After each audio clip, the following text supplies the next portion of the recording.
Toxic compassion is the prioritization of short-term emotional comfort over everything else, over truth, reality, actual long-term outcomes, flourishing, everything. It optimizes for looking good rather than doing good.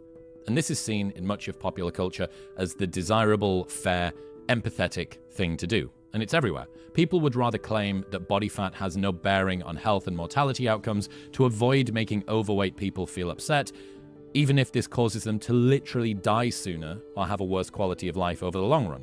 Parents would rather allow children to play computer games or watch screens and access social media every night instead of dealing with the discomfort of taking it away from them, even if it ruins their brain development, social skills, and self-esteem.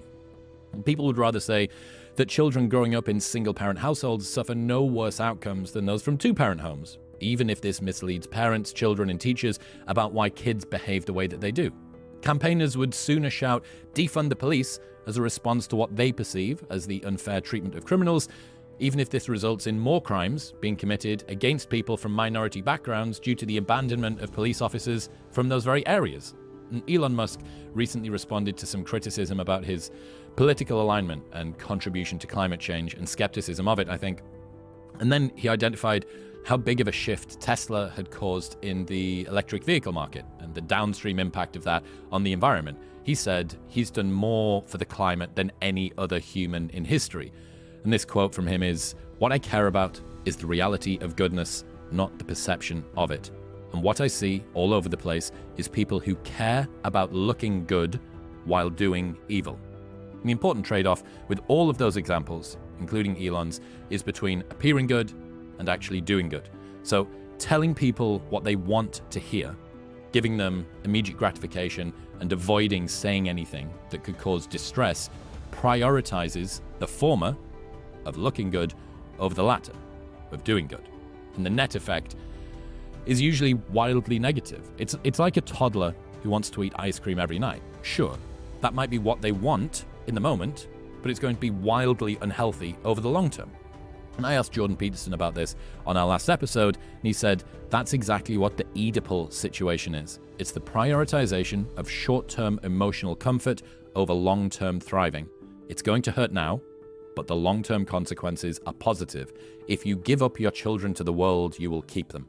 And this prospect of appearing bad while doing good is obviously not very enticing. Like, you get all of the negatives up front of not appearing like somebody that cares and is empathetic, even though, yeah, sure enough, down the line, people will benefit from it, but you're going to be lambasted and criticized and seem like someone who doesn't care in the moment.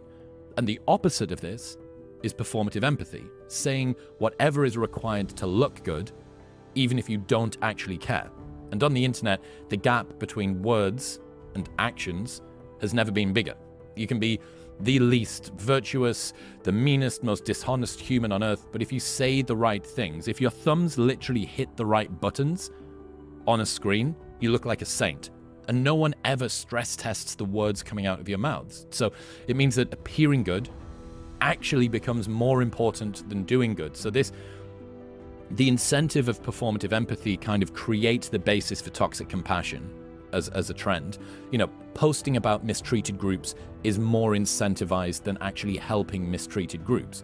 All of the people who have put a flag in their bio but have never actually donated to a charity. And this isn't me saying that you can't do good whilst also talking about it.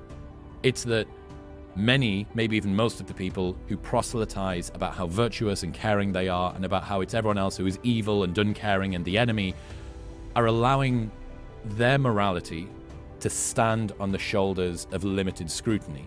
Peterson said, it's like, look how good I am. Well, if the look at comes before the how good I am, it really wreaks havoc with the claim. I think that the big lesson here is just beware the people who prioritize saying good things because they might not actually be doing good things. This balance between what is it that you're saying, how does it look, and what are you doing, what are the outcomes?